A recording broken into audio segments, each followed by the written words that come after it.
library for a special edition story time on a Wednesday because it is Groundhog's Day. Aren't you guys super excited that it's Groundhog's Day? Well, Miss Ann is pretty excited that it's Groundhog's Day.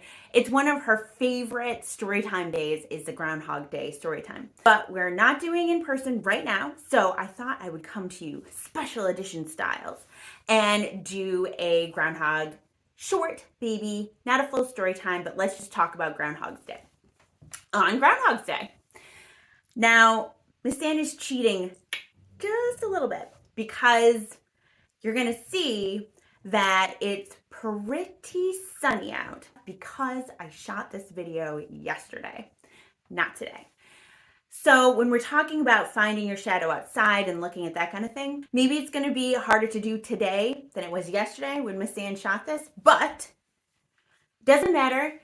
Your shadow is always there. You can always find it. Even if you can't do the stuff that this video is telling you to do today, try it the next day or the day after that or this weekend. I think it's supposed to be sunny this weekend. So if you need to go outside and look for your shadow outside and you want to actually find it, then maybe this weekend would be a good time to do it.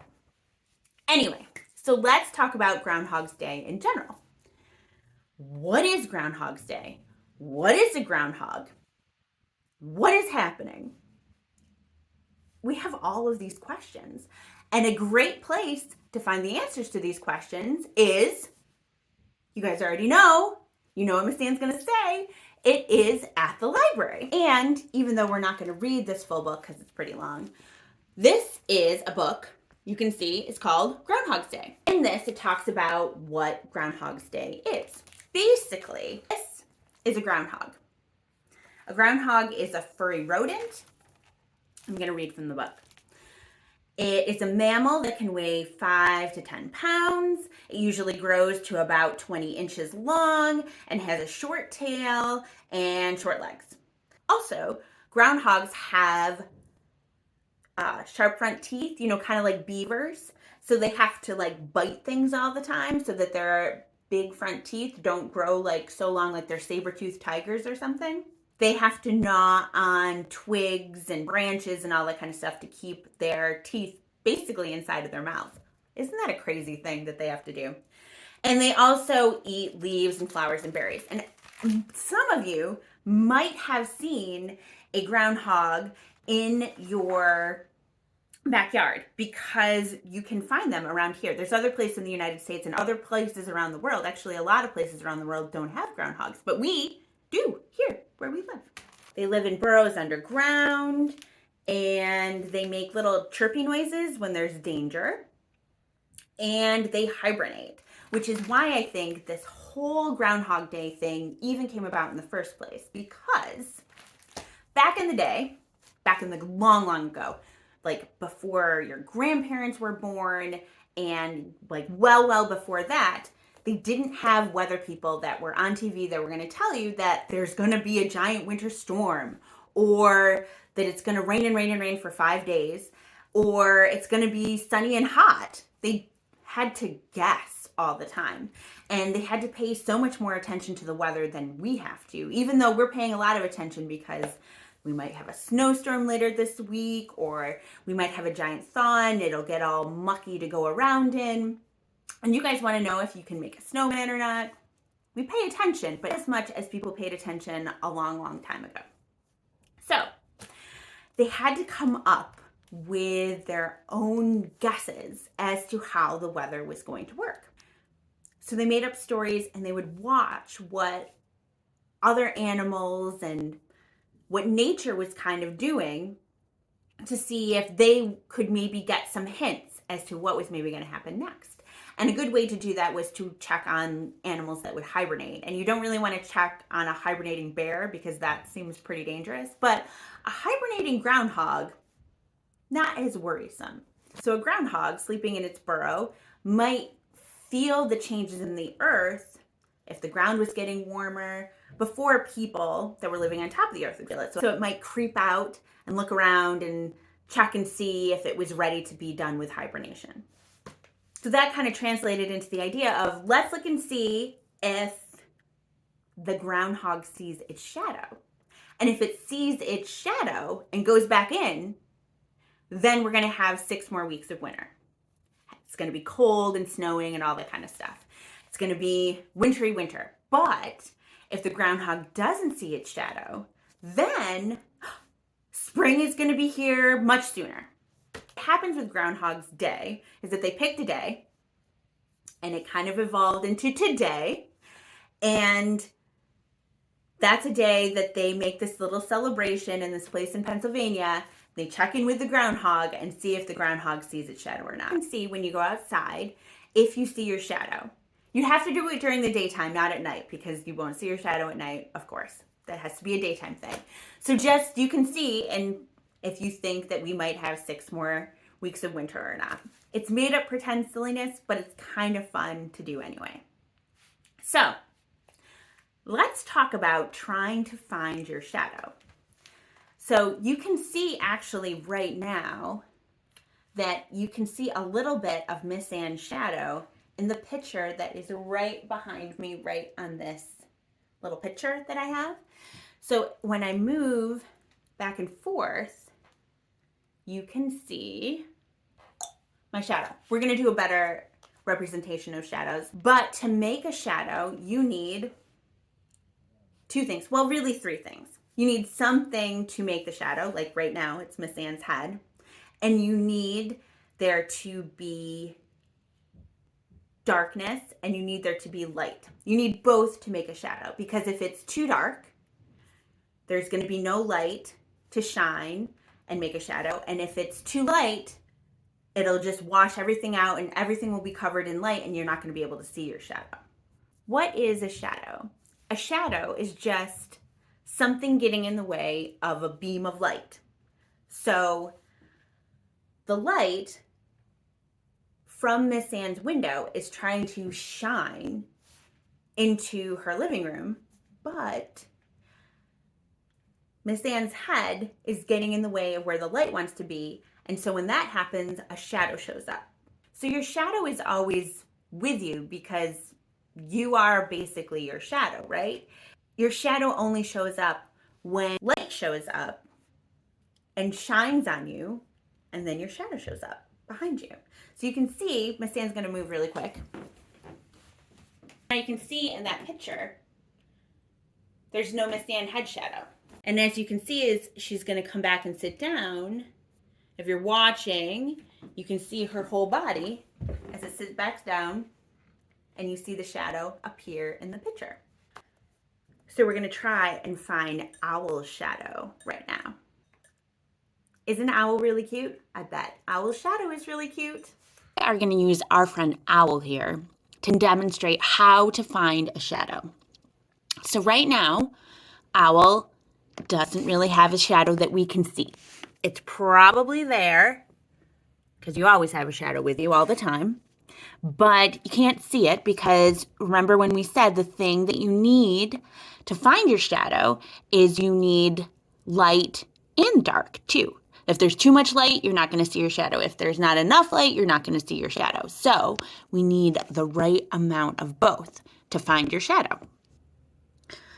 Woo, okay, we turn on the lights so that we can find the shadow.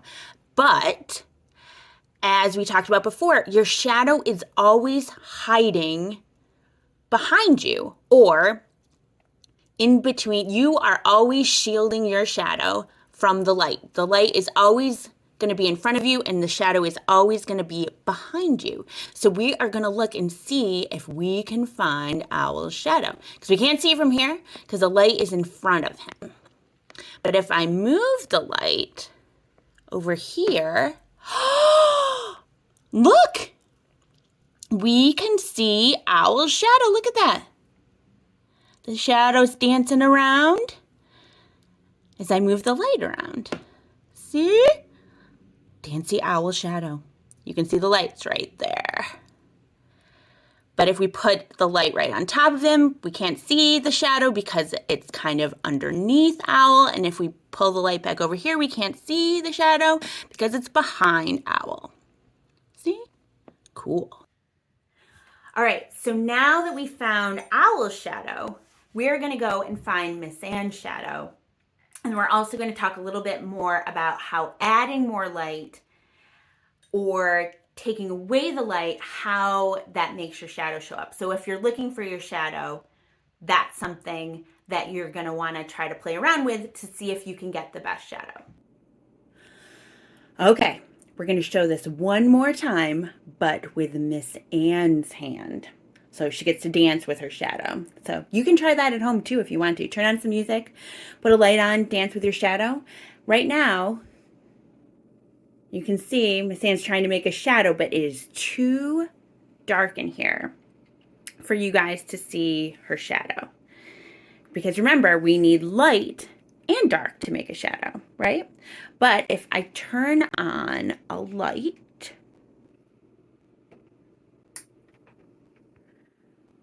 you can see my shadow. You can see, look.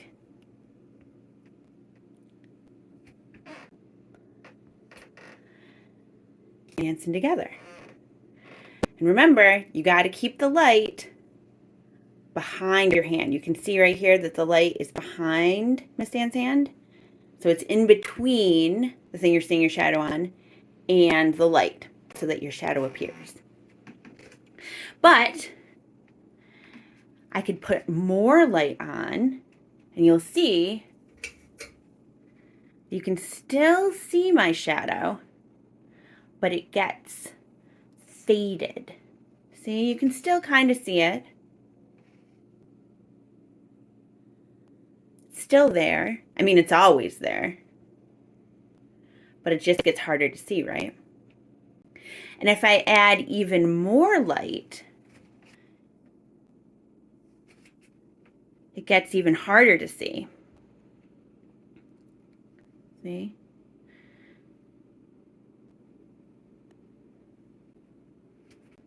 Harder to see even. And if I could put even more light on, my shadow would disappear altogether. But I don't have any more lights. So you'll just have to make believe or try it out for yourself. See how much light that you can put on that can make your shadow disappear together, or how much light makes the best shadow, right? Because I have to take away some of this light and it's a little bit easier to see. And now, easiest to see of all. Yeah, pretty cool, right? All right. So we found Miss Anne's shadow, we found Owl's shadow, so now what's left is to find your shadow. So I think that you guys should try to find your own shadow. So if you're inside and it's dark out, perfect. See if you can stand in front of the light and see how the shadow shows up on the wall, like Miss Anne just did on her door. Or you can do other things with your shadow too, besides just show up. You can, like I talked about, you can dance with it. If you want to, you can draw, put a piece of paper up on the wall where your shadow is and then draw your shadow, like Miss Anne could draw her own head in this picture behind her. Make sure you get someone's okay and a nice big piece of paper before you draw on your wall, but that's a fun thing you could do.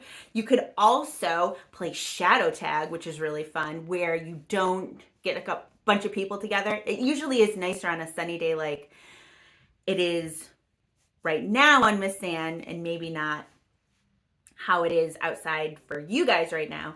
But you can get a bunch of people together, and instead of tagging someone on the arm, you tag their shadow. So it's kind of like a fun one to do when you have a bunch of people and it's a sunny, hot day. Ooh, that makes me wish for summer a little bit. Maybe we should play that during summer reading this summer. Shadow tag day. I like it. So I hope you guys had fun when we talked about Groundhog's Day and predicting the weather and finding your shadow. See, Groundhog's Day is awesome. Aren't you so glad we celebrated together? I am. I hope that you guys have a great rest of your week, and we will see you again soon. Have a happy Groundhog's Day and a happy week. Happy February. Bye, you guys.